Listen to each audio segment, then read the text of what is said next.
So there's Lando on the pole, looking a little bit, well, I don't know. What can we say about Lando? We're learning more and more about Lando as he becomes more and more successful, runs more and more at the front. But there's this sort of thing about him that do I really belong here sort of thing. It's very endearing in a way. And then you've got this steely-eyed Max Verstappen next to him, and all the Red Bull guys as well. And very foreboding, I suppose, is the right word.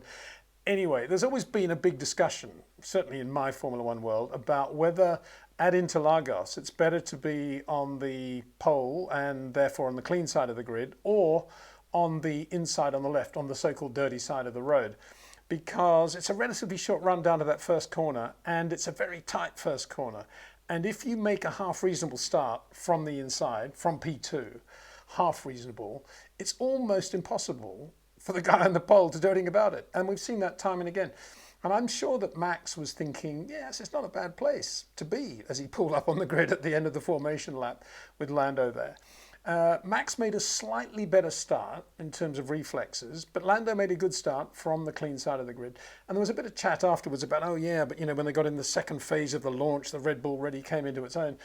I didn't see it that way. I just saw it that Max was on the inside. He knew that there was from about halfway on the acceleration run, regardless of what they were both doing at that point, Max knew that in order for Lando to be leading into and out of the Senna Esses, he's going to need to outbrake Max, basically. And Max was on the inside. There's no way in the world he was going to be outbraked by Lando Norris. All he did was brake really late, but just nicely.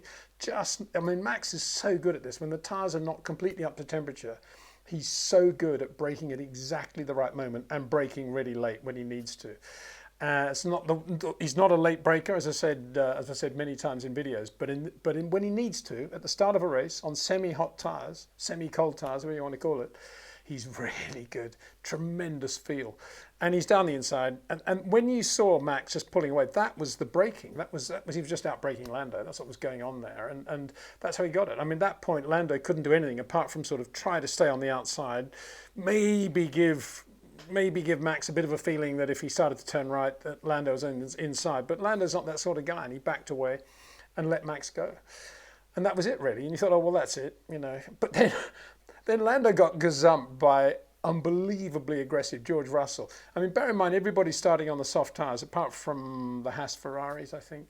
But everybody's on the soft. And so it's pretty clear that you've got to be pretty circumspect with the tyres, bearing in mind they're going for the full sprint distance, the soft tyre. And there's a reasonable amount of fuel on the cars as well. And George is there as if it's a 3-lap sprint, just unbelievably quick, passing people, gets right up to P2. And the tyres lost their edge quite quickly on the Mercedes, and he was then repassed by Lando.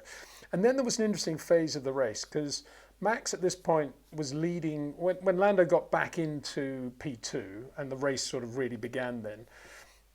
And you thought, well, Lando was on the pole, and the McLaren is a really good car around this Interlagos circuit, which is, just to talk a little bit about Interlagos, because of course it's not the old Interlagos. This is a really short lap. Blink and you miss the lap almost, 15 corners.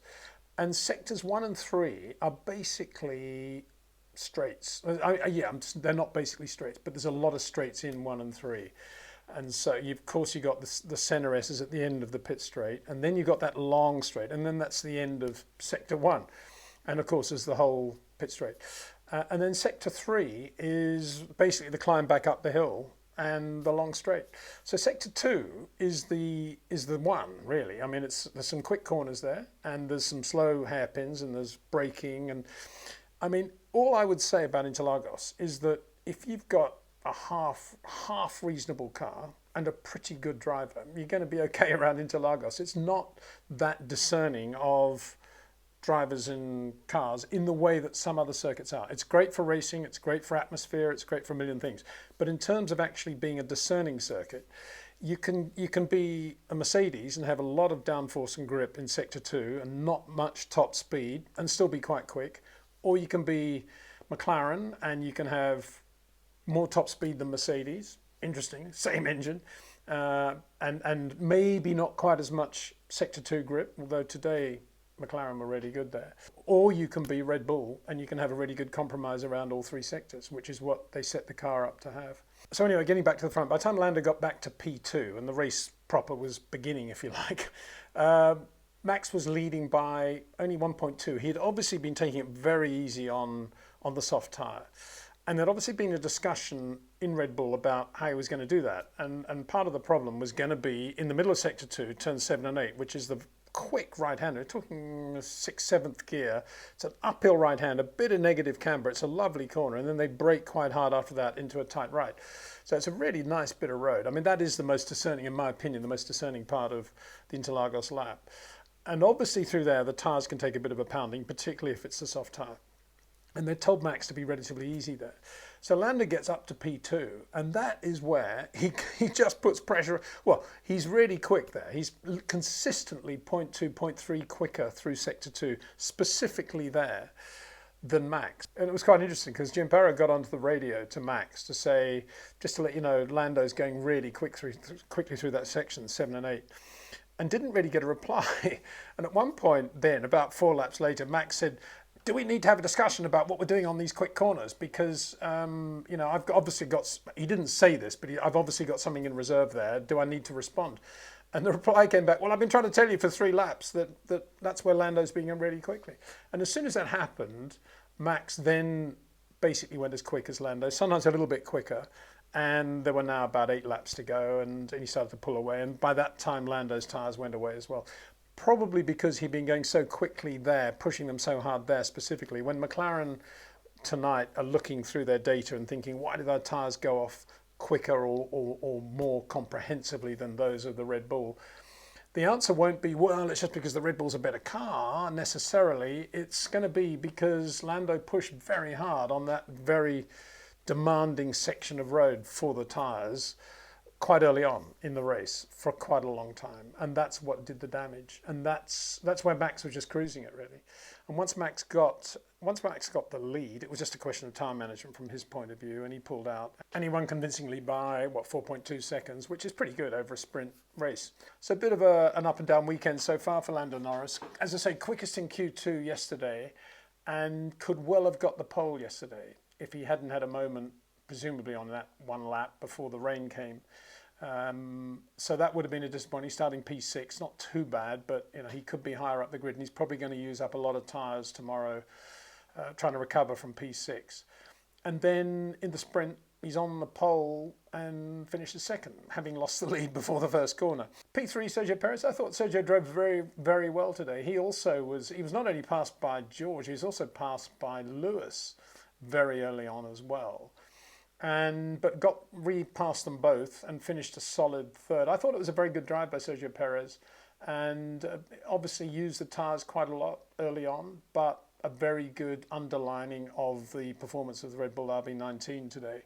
And I think this is possibly an appropriate moment just to reflect back at what happened in the shootout, because, as I say, it's an interesting format that they finish they do Q2 on mediums, and then they go to softs for Q3, just a 1-lap blast on softs.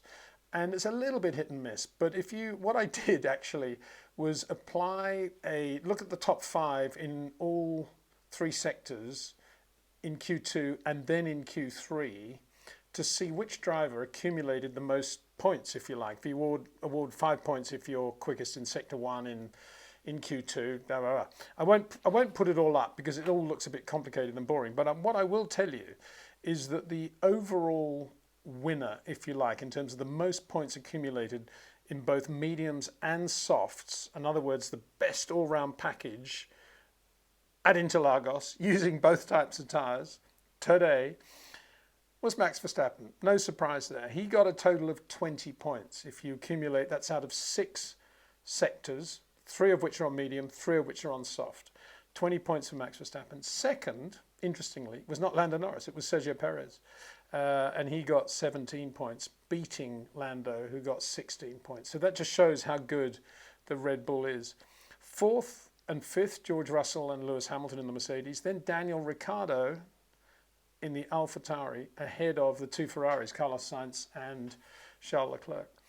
So, yeah, I think it's interesting also that the Alpha Tauri is that good, isn't it? I mean, it was really good around here today. Well, let's get on to that, because George Russell finished 4th. His tyres went off dramatically to the point where he was something like 2 seconds a lap slower than than Max and Lando at the end of the race, well, Max particularly. And when told the lap times that Max was doing, he actually had to have it repeated. He couldn't believe how, A, how slow he was relative to Max, and B, how quick Max was.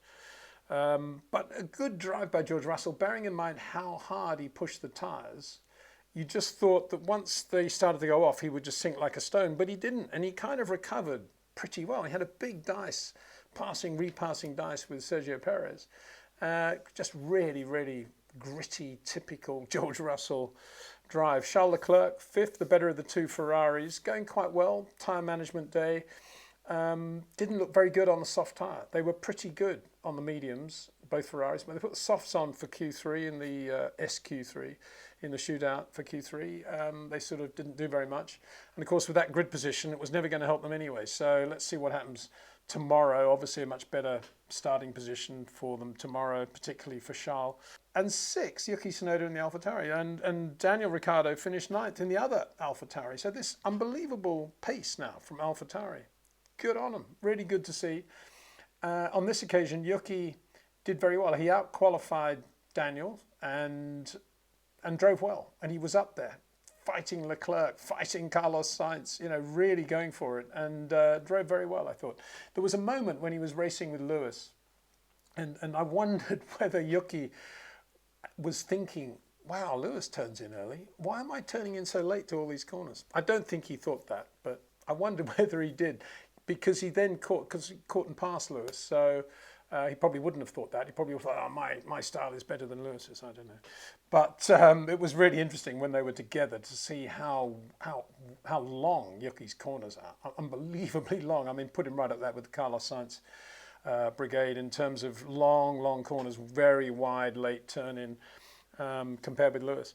Lewis was seventh, a very disappointing seventh, actually. Disappointing for him, that is, not necessarily for us, because he didn't appear to use his tyres anything like as aggressively as George. Yeah, he had his moments on the first couple of laps, but then he kind of settled down. You thought, oh yeah, Lewis is going to have George before the end of the race. But George, by the end, was pulling away from Lewis again. Lewis's tyres did go off massively, and that to me was a surprise. I suppose only that he was in traffic a lot, and when you are in traffic, it doesn't do the tyres much good. So possibly it was that. But a big surprise, I thought, that Lewis sunk like that. Carlos Sainz, 8th. Daniel, really good, 9th. With his nemesis, Oscar Piastri, 10th.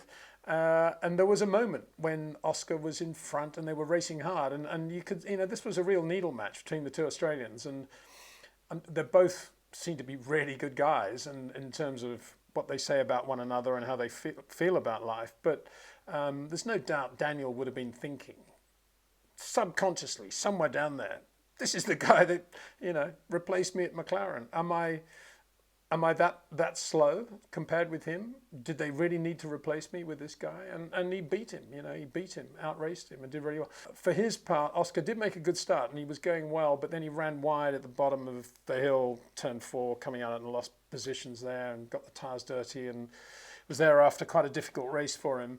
And as I say, he got beaten by Daniel, which was, poetic justice. And then the two Aston Martins, both of which, when you saw Lance Stroll, they showed a lot of camera stuff on Lance Stroll before the shootout. This guy had finished third. What's he going to do in the shootout? Maybe the pole. And you just had this inner feeling, he probably won't even get out of Q1. And he didn't get out of Q1. Fernando had a very eventful day, meanwhile. And bearing that, he did go well in the race. Because in Q1, neither Aston Martin was going very well, and neither had gone quickly on the medium tyre. They just didn't seem at home at all on the medium tyre. And Fernando was on the even slower lap, coming out of the Senna Esses, starting to go down the hill, and he was sort of right of centre in the Aston Martin. And Esteban Ocon was on a quick lap in the Alpine. And as he came out of the S's on the last bit, as he went into that last left-hand apex, the car he lost the car a bit, lost the front, and then he had to use more road, I guess, than he'd been planning to use. And at that moment, Fernando moved a little bit to the left, not much, but he was still pretty much out of the way.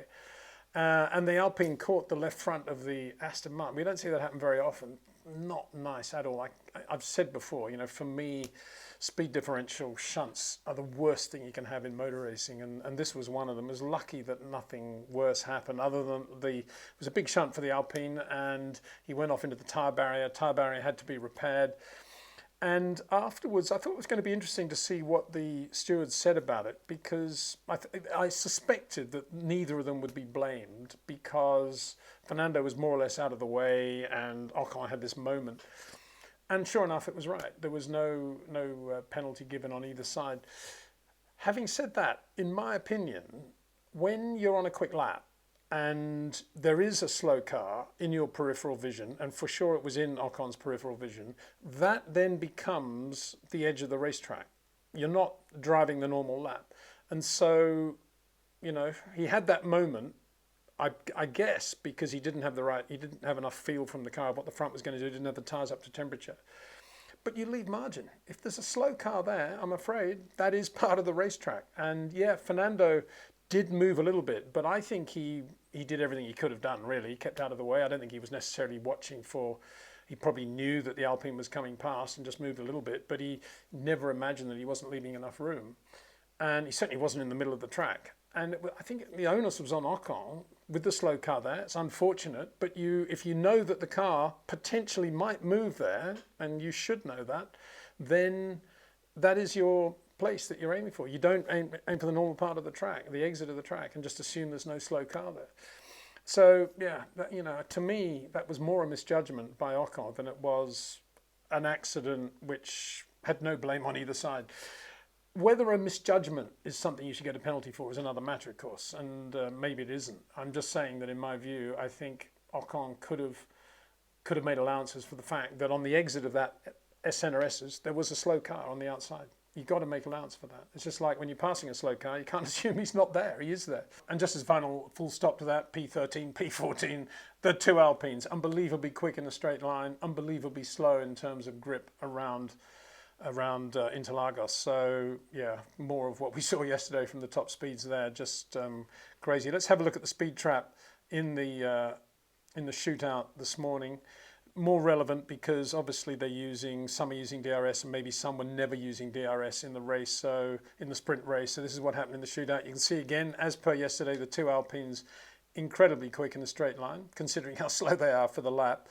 Charles Leclerc again showing that the Ferrari has a lot of top speed, probably too much top speed and not enough downforce to in sector 2, A, to look after the tyres, and B, to give them any sort of real performance. Sergio Perez also quick in the Red Bull, usually always slightly quicker than Max as well. McLaren right up there, 333. Look at McLaren, Mercedes, Lando, Norris, 333.1. And look at the bottom, Lewis Hamilton, 324.1, and George Russell, 323.0. I mean, same engine, totally different aero packages, and look at that. I mean, that's more of an indictment of Mercedes than it is saying wonderful things about McLaren. McLaren about right where they should be, you could say. Alpha Tauri 331 right up there as well, given the amount of grip they've got, really good. And then the usual suspects, Haas, Ferrari are never really slow in a straight line. Alpha not quite as quick as they normally are, went for a lot of downforce it would appear, and didn't really pay off for them. And the Williams too, not particularly quick in a straight line either, going for downforce, and look at that, not particularly good over the lap. So maybe Williams should go back a little bit more towards their basic, we're always quick in a straight line philosophy. So that was it for the shootout and the sprint today. It was quite a lot of fun. I don't like to say that because I'm not a fan of the sprint weekend format, but it was quite interesting. There's a lot of good scraps going on. I always feel that it's nice to save all those for the race, but anyway, we'll see what happens tomorrow as Max Verstappen, winner of the sprint, lines up tomorrow on the pole for the Brazilian Grand Prix. See you then.